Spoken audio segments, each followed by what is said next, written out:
वरील उपस्थित मान्यवर, सर्वच मान्यवर आणि समोर बसलेले सर्व गावकरी मंडळी, मान्यवर गावकरी मंडळी, परवा दिवशी आपली सभा झाली, शेळव्यात झाली.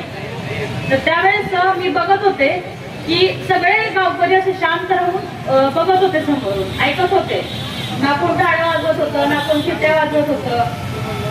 फक्त सगळ्यांचे कान टवकारलेले होते आणि आपले मालक बोलत होते. सर्व माहिती जे काही आपल्याला जे वरून जे योजना येत आहेत, सगळे निधी मिळतात त्याबद्दल माहिती सांगत होते.